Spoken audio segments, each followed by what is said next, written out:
Hello every one. അപ്പോൾ ഞാനിന്ന് പതിവിനും വിപരീതമായി എത്തിയിരിക്കുന്നത് ഒരു ഫുഡ് വ്ളോഗായിട്ടാണ്. ഞാനിന്നുള്ളത് പ്രസന്റ് ബസ് സ്റ്റേഷനൊക്കെ അടുത്തായിട്ടുള്ള പ്യോജമില്ലേ, അതിനടുത്തായിട്ട് വരുന്ന നമ്മുടെ മല്ലൂസ് തന്നെ നടത്തുന്ന ഒരു ഡെസേർട്ട് ഷോപ്പിലാണ്. അപ്പം അതിൻ്റെ പേര് ഷുഗർ ബട്ട്സ് എന്നാണ്. അവരെനിക്ക് കുറച്ച് ഐറ്റംസ് ഒക്കെ ട്രൈ ചെയ്യാൻ തന്നിട്ടുണ്ടായിരുന്നു. So that's what A vlog is all about.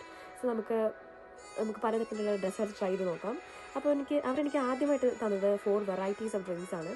Lime സർബത്ത്, മിൽക്ക് സർബത്ത്, പാഷൻ ഫ്രൂട്ട് ആൻഡ് ഗോവ സർബത്ത്. അപ്പം ഒരു വളരെ റിഫ്രഷിംഗ് ആയിട്ടുള്ള ഡ്രിങ്ക്സ് ആയിരുന്നു. എനിക്ക് എല്ലാം വളരെയധികം ഇഷ്ടപ്പെട്ടു. നെക്സ്റ്റ് എൻ്റെ most favourite from the ones among I tried, death by chocolate ലവേഴ്സിന് തീർച്ചയായും ഇഷ്ടപ്പെടുന്ന ഒരു ഐറ്റമാണിത്. എനിക്ക് ഭയങ്കര ഇഷ്ടപ്പെട്ടു. ഒരു ഭയങ്കര കോൾഡ് ആൻഡ് ഫ്രീസി ആയിട്ടുള്ള നല്ല അടിപൊളി ചോക്ലേറ്റ് ഡെസേർട്ടായിരുന്നു അത്. നെക്സ്റ്റ് ഞാൻ ട്രൈ ചെയ്തത് അവരുടെ പാലടയാണ്. പാലട എനിക്ക് മോസ്റ്റ് ഫേവറേറ്റ് ആയിട്ടുള്ളൊരു ഇതാണ്, പായസമാണ്. അപ്പം അത് കോൾഡായിട്ട് കുടിച്ചപ്പോൾ നല്ലൊരു എക്സ്പീരിയൻസ് ആയിരുന്നു. നെക്സ്റ്റ് അവരുടെ ഒരു ഡ്രീം ലെയേഴ്സ് ഒരു ഐറ്റമായിട്ട് വരുന്ന ഒരു ഓറിയോയുടെ ഒരു ഡെസേർട്ടാണ് ഞാൻ ട്രൈ ചെയ്തത്.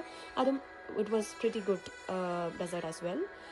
നെക്സ്റ്റ് ഞാനും കൂടി ട്രൈ ചെയ്തത് അവരുടെ ഷേക്സിൽ വരുന്ന ചിക്കു ഷേക്ക് ആൻഡ് ഷാജ ഷേക്കാണ്. അത് വളരെയധികം റിഫ്രഷിങ് ആൻഡ് ഭയങ്കര ഒരു ഫ്രഷ് ആയിട്ടുള്ള ഒരു ഐറ്റമായിരുന്നു. നെക്സ്റ്റ് ഞാൻ കാണിക്കുന്നത് അവരുടെ ന്യൂ ലോഞ്ച് ആയിട്ടുള്ള സലങ്കാട്ടിയ എന്ന് പറഞ്ഞൊരു ഐറ്റമാണ്. അത് ഞങ്ങൾ 2 സെലക്ട് ചെയ്തത് ന്യൂട്ടല ആൻഡ് പിസ്റ്റാഷ്യോ.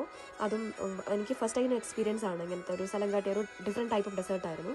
അതും എനിക്ക് വളരെയധികം ഇഷ്ടപ്പെട്ടു. അപ്പം overall it was A very good experience trying out these yummy desserts. And thank you so much for calling me for trying out these desserts. എനിക്ക് ഭയങ്കരമായിട്ട് ഇഷ്ടപ്പെട്ടു. And all the best for your future sugar ബട്ട്സ്. അപ്പോൾ okay, Tata, bye bye.